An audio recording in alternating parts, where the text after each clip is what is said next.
你知道吗？决定一个死刑犯最后究竟是生还是死，那个最关键的因素啊，可能根本不是他当年犯下的罪行有多残酷，对，这听起来很违背常理。而是因为一份超过10年保存期限，然后已经被公务员依法送进碎纸机的法院文件。想象一下这个画面哦，就是你辛苦工作了一整天，下班回到家，却发现大门被人从里面反锁了。哈，这感觉很不妙哎。对啊，你满心疑惑，然后很焦急地联络亲友，爬窗进去查看。结果门一打开，迎接你的不是温软的家人，而是你的妻女双双倒卧在血泊中。哇，两个人都没有了呼吸，而且他们的脖子上都紧紧缠着一条童军绳。这真的不是什么悬疑惊悚电影的剧本，对吗？完全不是，这是2013年真实发生在台湾新北市三重的害人惨案。这起案件不仅让台湾在相隔将近5年之后再度响起死刑的枪声，更不可思议的是，它引爆了一颗让全台湾司法界冷汗直流的超级震撼弹。没错，这颗震撼弹影响太大了。它让全台湾剩下的30名死囚面临可能因为法律程序的漏洞，被直接释放回归社会，也就是所谓的羁押空窗期。真的，大家当时听到这个消息都觉得太夸张了吧？你可能会很好奇哦，一次2025年的死刑执行，怎么会突然让几十个重刑犯有了重获自由的可能？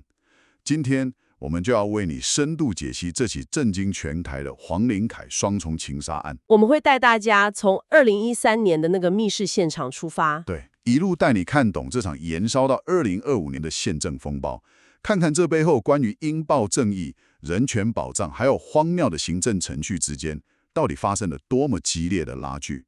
我们就直接进入今天的深度探索吧。好，要解开这个牵动全台湾30名死囚命运的谜团，我们必须先把时间倒转，回到这场悲剧的源头，就是2013年，也就是案发那一年。对，当时才20岁的现役军人黄凌凯和19岁的高中同班同学王品志，他们原本是班上同学眼中的班对，两个人其实交往了3年多。但在当年的7月，双方协议分手了。分手本来就是每个人青春期都可能经历的挫折嘛，这很平常啊。是没错，但这起案件的导火线似乎不是单纯的感情淡了，而是踩到了现实中最敏感的底线，也就是钱。哦，讲到钱就伤感情了。事情的关键就在这里。他们两人在交往期间，王女因为非常信任黄凌凯，就把自己的提款卡交给他保管。这也太信任了吧？对啊，这张卡里面的钱是他辛辛苦苦去打工存下来的，大约有20万台币。结果分手后，王女去查账，赫然发现这20万居然被黄凌凯私下提领到只剩下2000多块。只剩2000多，这笔钱对一个19岁的女孩来说，真的不是小数目哎。当然啊，所以王女的妈妈和姐姐得知后非常气愤，就直接找上黄家要求还钱。那这种情况下，男方理亏在先，照理说应该要想办法弥补吧？黄凌凯的家庭背景比较特殊一点，他从小丧父，是母亲一个人辛苦把他拉拔长大的。当王家人上门讨债时，黄凌凯根本拿不出钱。那结果是谁还的？最后是他这位单亲妈妈四处去筹钱，代垫了9万块还给对方。哇，这真的会让家庭关系变得很紧绷哎。没错，这件事让黄家母子之间的关系降到了冰点。你可以想象那种张力，母亲因为儿子的过错，必须低声下气去面对别人的指责，压力一定超大。然后到了同年的9月，黄凌凯刚好又入伍当兵。这时候的他，同时面临着军中高压环境的适应不良，加上初恋感情破裂的强烈挫折，还有家人因为债务对他的责难，等于说是3股巨大的压力彻底将他淹没了。对。等一下，我必须在这里稍微暂停一下。我能理解他受出了极大的压力，这像是一个压力锅，安全阀完全坏掉了嘛。但正常人压力锅爆炸，可能是崩溃大哭，或者是自残，再不然就是逃避现实嘛。情侣间的金钱纠纷其实很常见，为什么他的大脑会得出把债主杀掉，问题就解决了这种极端跳跃的结论呢？在犯罪心理学上，其实展现了一种极度扭曲的防卫机制，还有所谓的外化归咎的心态。外化归咎，就是在他的主观世界里，他没有能力处理自己的失败，所以他必须找一个代罪羔羊。他将所有的过错不可理喻的全部推给了女方，把错都怪到别人头上就对了。对，他的逻辑是，如果不是你苦苦相逼，如果不是你们家对我母亲态度恶劣，我母亲就不会受辱，我今天就不会被逼到这个绝境。这逻辑真的很有问题耶。是啊，当一个人把所有痛苦的根源都归咎于单一对象，并且在心里不断放大对方的恶时，他的杀意就会逐渐吞噬掉理智。所以他就决定动手了。没错，就在他当兵的恳亲假期间，他没有选择找人倾诉，而是跑去五金百货，非常冷静地买了3条童军绳。这种把自己的无能全部怪罪到别人身上的扭曲心态，真的让人不寒而栗。他带着早就准备好的童军绳，就这样走向了无法挽回的深渊。没错，时间来到2013年10月1日下午4点，他是怎么避开所有人潜入对方家里的？黄林凯非常狡猾哦，他利用2人交往期间偷偷去打的一把备用钥匙，就悄悄潜入了前女友的家。居然有偷打钥匙？对，但这时候发生了一个计划外的插曲。他进屋后，意外撞见了正在房间里休息的王妈妈。他原本的目标只有前女友，对吧？那撞见王妈妈之后发生了什么事？在那个瞬间，黄林凯心里的新仇旧恨全部涌了上来。他一直觉得王妈妈过去瞧不起他单亲的背景，加上近期催讨债务的冲突，所以他失控了。对，他临时起意，拿出预藏的童军绳，从背后死死勒住王妈妈的脖子，直到她完全失去气息。哇，案件资料里有一个细节，我看到的时候真的觉得毛骨悚然。你是说清理现场那个部分吗？对，他杀了王妈妈之后，因为王妈妈在生前痛苦挣扎嘛，双手乱抓，就不小心抓上了黄林凯的脸。他为了避免自己的皮屑和 DNA 残留在死者的指甲缝里，居然没有立刻逃跑。一般人早就吓跑了。对啊，他居然还特地走到浴室去拿了一条毛巾，非常仔细的一根一根清理死者的双手。清理完之后，他就这样静静地躲在厨房里。这个清理 DNA 的动作显示出他当下具备极高的冷静度与逻辑思考能力，这对后来的法庭判决影响非常大。他到底在屋内等了多久？他在屋内整整等了1个多小时，到了下午5点20分，王女终于下班回到家。黄林凯带着预先准备好的头套，像猎人一样从背后偷袭她。天哪！他用童军绳绑住前女友的双手，并且把大门反锁，在屋内对她强制性交之后，残忍地用同一条童军绳将她勒毙。这真的太残忍了。更令人发指的是，杀完2个人之后，他居然还有心情留在房间里去翻找2人过去的定情物。这逻辑我真的完全无法理解。他杀了2个人，居然还待在有2具尸体的密室里找纪念品。对，很匪夷所思。一般人就算失手杀人，第一反应绝对是心虚恐慌，然后吓得腿软夺门而出吧。这到底是一种什么样的冷血状态啊？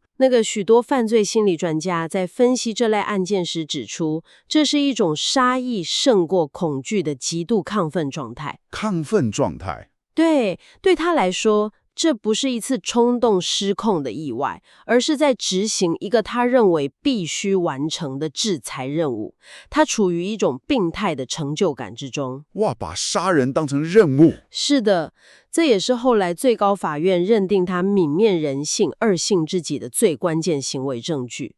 他的冷血真的是超乎了常人的想象。那后来到底是怎么被发现的？直到当天晚上，王女的父亲下班回家，也就是我们节目一开始提到的那个场景，他发现大门反锁，请人爬窗进去，才揭发了这起惨绝人寰的双尸命案。当时王爸爸跟亲友都在门外，黄林凯被困在反锁的屋内，根本插翅难飞啊！没错，警方到场后，他只能往公寓顶楼逃窜。最扯的是，警方打电话给他的时候，他居然还能心不跳气不喘地扯谎。真的假的？他跟警察说什么？警方打给他，问他在哪里。他第一次说我在泸州修车，第二次又改口说我在跟朋友吃饭。都这个时候还在骗？对，他试图制造不在场证明，完全没有任何悔意或慌乱。最后是因为附近的住户听到顶楼有奇怪的脚步声，报警求助，警方冲上顶楼才把他压制逮捕。抓到的时候，他手里还有拿东西吗？被捕的当下，他的手里甚至还紧紧握着犯案用的童军绳，以及一张被撕毁的两人分手协议书。漫长的5个小时过去，黄林凯终于落网了。是的，但这起残暴的命案进入法庭之后，才真正揭开了台湾司法史上一段激烈转折的序幕。尤其是当时的时空背景，正好碰上了一个台湾社会的重大事件。对，2013年夏天，台湾刚好发生了震惊全国的洪仲丘事件。哦，那件事当时真的闹得超大。没错，这个事件促成了军事审判法的重大修法，规定现役军人在承平时期犯法，不再由军事法庭审理，而是全面回归一般的司法机关。所以黄林凯案就成为了修法后的第一件。对，黄林凯案刚好就成为了修法之后第一件由普通法院审理的现役军人重大刑案，全国的目光都盯着一般法院，看他们会怎么判。我记得在审判过程中，双方攻防最激烈的一个核心点，就是所谓的教化可能性，对吧？没错，这点非常关键。当时法院特别委托了中央警察大学的沈胜昂教授来对黄林凯进行深度的心理评估。那份评估报告怎么说？这份评估报告明确指出，黄林凯在短期内极难教化，如果未来再遇到类似的情境，他的再犯率极高。所以就是说他没救了。不能完全这么说，这里有一个非常重要的但书，报告并没有全盘否定他再社会化，也就是改过自新的可能。好，可是他刚刚不是说再犯率极高吗？报告强调的是，如果要让他改变，国家必须投入非常完整、长期的心理咨商与治疗资源。结果法院最后判处死刑的理由却引发了轩然大波。法院在判决书里写道，以目前监所的情况，无法提供切切之心理治疗，所以判处死刑，并在2017年定谳。对，就是这个理由。等一下，这逻辑听起来大有问题耶。这就像是一家公立医院对重症病患说，因为我们医院经费不足，买不起特效药，也请不到足够的医生，所以我们决定直接放弃急救，把你推去太平间。难道一个人的生与死是取决于国家的监狱有没有预算聘请足够的心理医生吗？你这个比喻非常精准哦，这正是人权团体当时强烈抨击的痛点。废死联盟等民间团体认为，国家矫正体制的硬体不足，资源缺乏，这明明是政府的行政怠惰嘛？对啊，怎么可以把这个代价转嫁到被告身上，用剥夺他的生命权来解决问题呢？可是从法官的角度来看，他们也很为难吧？没错，我们如果站在法官的立场来看，他们也面临着极大的量刑困境。黄林凯在残忍绞杀前女友的母亲后，毫无罪恶感地清理现场，接着继续潜伏、性侵并杀害前女友。这手段真的太恶劣了。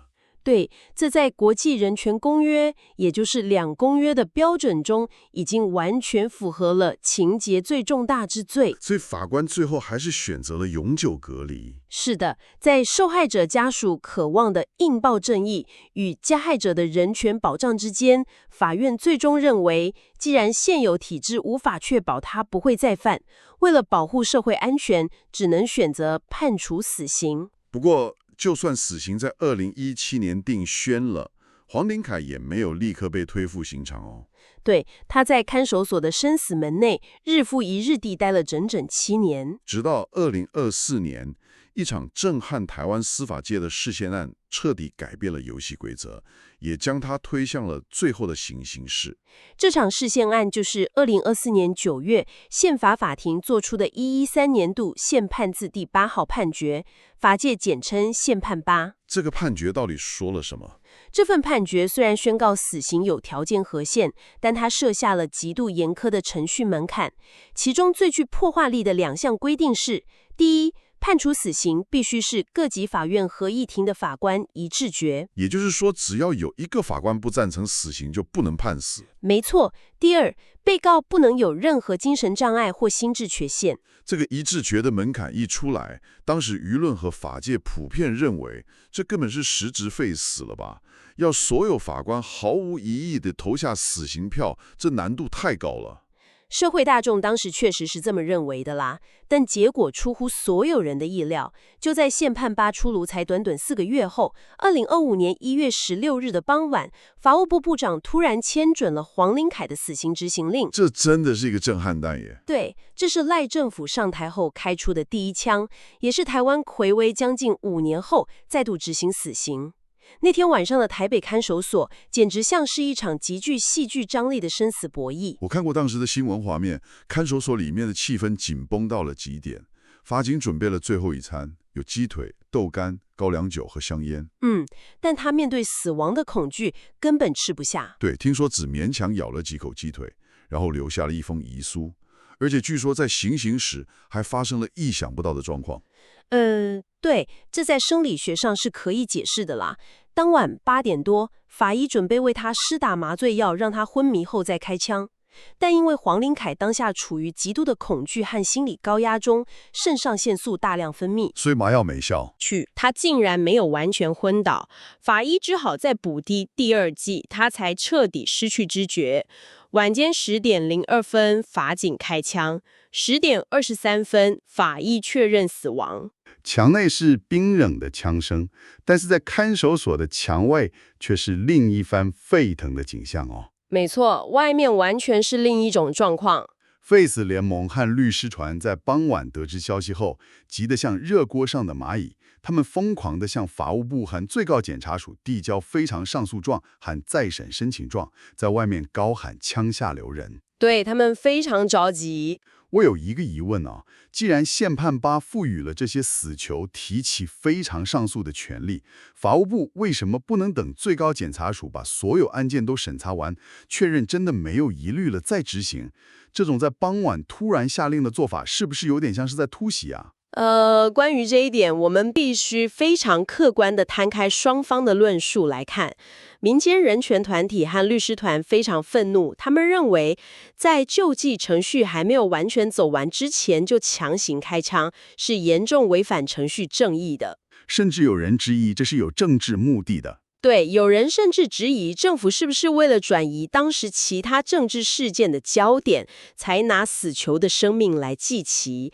但是法务部的立场也踩得非常硬哦。法务部怎么说？法务部强调，黄林凯的案子早就穷尽了所有的救济管道，也找不到任何提起再审的合法理由。最重要的是，法务部主张黄林凯完全符合宪判8设立的所有严格条件。就是刚才说的一致决跟没有心智缺陷。没错，他有强制辩护律师，他没有心智缺陷，而且当年的判决明确是法官一致决。法务部认为这不是突袭，而是单纯的依法行政，彰显社会期待的司法正义。那这里就来到了我们今天这场深度解析最核心也最让人觉得荒谬的谜团了。最关键的问题，全台湾当时有37名死囚，法务部为什么偏偏挑中了黄林凯来开这第一枪？这背后其实隐藏着一个让全台湾法官跟检察官都冷汗直流的技术性真相。这个真相正是现在引爆宪政危机的导火线。为什么是黄林凯？这就要回到我们刚刚提到的一致决。法庭要怎么证明是一致决啊？在台湾的法院里，法官们在做出判决前，会有一份内部的评议簿。这本簿子会详细记录每一位法官当下的投票意向，谁赞成死刑，谁反对。所以只要看那本簿子就知道了。对，黄林凯的最高法院终局判决是在2017年，距离现在还不到10年。根据规定，法院档案的保存期限是10年，所以黄林凯的评议簿还在。所以法务部可以拿出来证明。没错，法务部可以明确地翻开簿子证明说，你看，当年这5位法官是一致同意判死的。等等，如果保存期限是10年，那剩下的36名死囚，很多都是10几20年前判决定谳的吧？那些人的评议簿呢？这又是最可怕的地方了。剩下的36名死囚中，有高达30个人的评议簿，因为超过了10年的保存期限，早就已经被公务员依法放进碎纸机里销毁得一干二净了。天哪！这30个人里面，甚至还包括了全台湾关押最久的死囚邱和顺，以及年纪最大的王信福。评议簿被销毁了会怎么样？宪法法庭不是说要证明一致决才能判死刑吗？没错，这在法律上就构成了死无对证，因为簿子没了，国家现在根本拿不出证据来证明当年判这30个人死刑的时候，法官们是不是一致决。那既然无法证明，总不能就这样算了吧？对，既然无法证明符合宪判8的标准，最高检察署的检察总长就面临着法律义务，势必的为这30名死囚提起非常上诉。提起非常上诉，难道这些人就会被放出来吗？这机制到底是怎么运作的？这就要牵涉到台湾的刑事妥诉审判法，也就是大家俗称的速审法。速审法的立法精神其实是好的，是为了避免国家把一个嫌疑犯无限期的关在看守所里不审判。保护人权嘛。但问题来了，一旦检察总长为这30人提起非常上诉，并且成功让最高法院撤销了原本的死刑判决，发回高等法院重新审理，这个时候，这些人在法律上的身份就会从死刑定谳的犯人瞬间退回，变成一般刑事被告。退回一般被告，这代表什么意思？代表他们适用速审法的羁押期限。法律对一般被告的羁押期是有严格上限的，例如在2审或更审阶段，羁押期最多可能只有10几个月。10几个月？可是这种大案子很难在这么短时间内审完吧？对啊，你要知道，这种案卷堆积如山的重大刑事案，重新审理打官司拖上3年5年是家常便饭。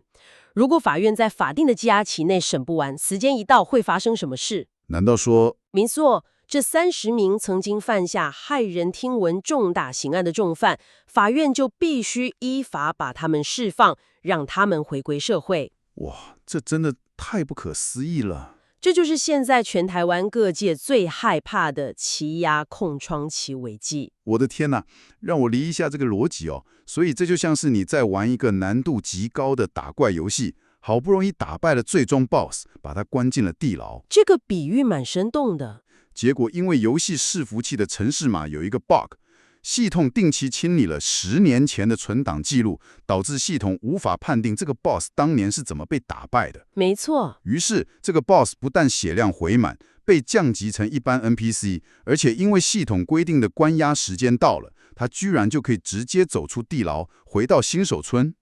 听起来很荒谬，但在法律程序上，这完全有可能发生。所以现在决定一个死刑犯会不会被枪决，甚至会不会被释放的，竟然不是他当年杀了多少人，手段多残忍，而是取决于碎纸机有没有把他的档案碎掉。这听起来完全不像是严谨的法治国家，反而像是一场荒谬至极的行政卡夫卡悲剧啊！你点出了这个系统存档消失的荒谬感哦，正是目前台湾法界最大的痛点啦。这到底是谁搞砸的？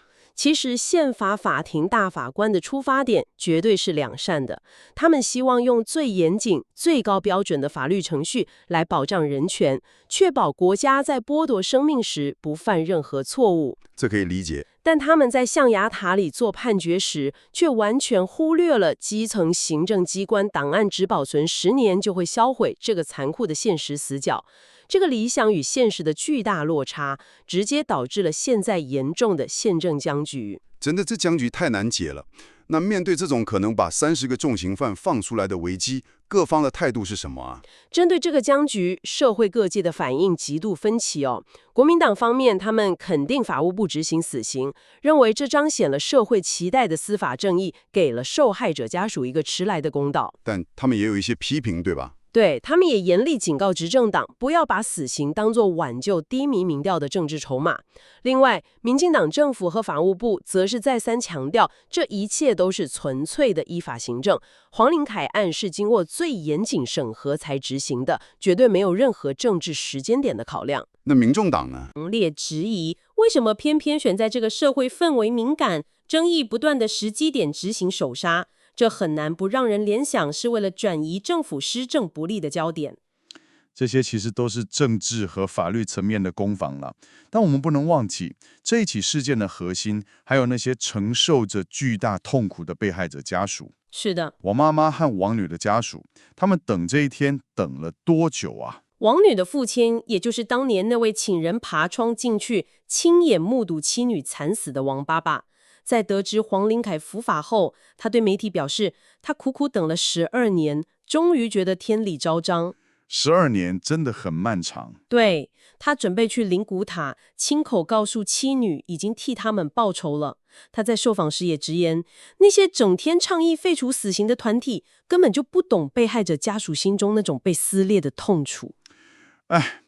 从2013年那个因为金钱与感情纠葛而在密室里彻底失控的下午，到2025年这声震惊全台的枪响，黄林凯案不仅仅是一个家庭破碎的悲剧，没错，它更是台湾司法在应报正义、人权保障与行政实务之间最剧烈也最残酷的一次碰撞。其实这起案件留给我们的绝对不只是一声枪响而已哦。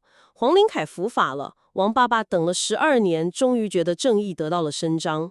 算是给了一个交代。但如果我们把视野拉高，这反而衍生出一个更让人心碎，也更值得深思的终极问题。什么问题？大家可以想象一下，如果你是那剩下30名死囚的被害者家属，当你得知那个残忍杀害你亲人的凶手，现在居然可能仅仅因为一份行政机关的法院文书被依法放进了碎纸机，他就能够获得最高法院的重审，这很难接受。甚至他可能因为羁押期满而大摇摆摆地走出看守所，重获自由。在那个瞬间，你对所谓司法正义的信仰还能坚持得下去吗？我想很难吧。当国家机器为了一味追求表面上看起来完美无瑕的法律程序时，这中间所产生的巨大社会风险与家属的2次伤害，最终又该由谁来承担呢？国家追求完美的代价，却可能让正义变得面目全非呀。是的，听完今天的深度解析，你的看法是什么呢？你认为这30名死囚引发的羁押空窗期危机，在现有的法律框架下，还有解套的方法吗？还是说你认为正义本来就可以容许程序的瑕疵？欢迎在评论区留言跟我们分享你的观点。如果喜欢我们的内容，请记得点赞并订阅。这就是我们今天为你整理的事件全貌。下一次我们将带你探讨另一个颠覆你认知的议题，等你来听哦。